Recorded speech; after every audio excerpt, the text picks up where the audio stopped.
Talisay City Mayor Eduardo Gullias mimando sa Talisay City Police nga mas hingusgan pang kampanya batok sa illegal nga drugas.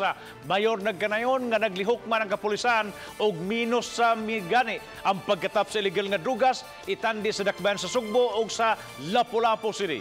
Si Chona Carrion sa report.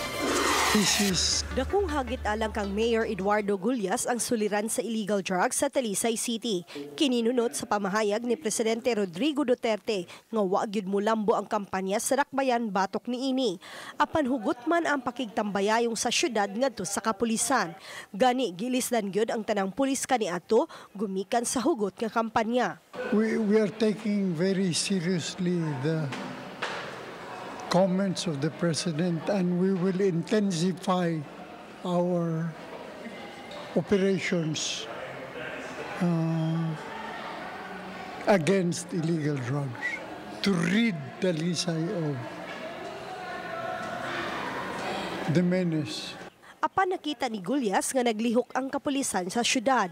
Gani dako ang iyang pagtuo nga ni minus gyud ang pagkatap sa ginadiling drogas gumikan sa sunod-sunod nga mga anti-drug operations. Have we reduced the intensity of the problem? I think we have. While the problem still exists, comparisons are odious, no? But I think arang-arang sa admitaon ng Talisay kumpara sa Cebu City ug Lapu-Lapu.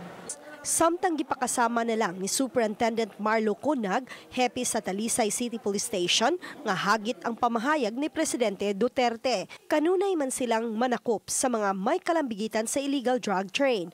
Kahinumduman sila ang nag-top 1 sa miaging tuig gumikan sa ilang mga accomplishments sa maong kampanya. Alam naman namin sa sarili namin na we are doing our best. Yun nga lang, the challenge is really big. So, tuloy-tuloy lang kami ng trabaho. Wala lang running reminder sa amin yun yung sinabi ng Presidente. Uban ni Marlon Melgaso, Chona Carrion, Balitang Bisdak.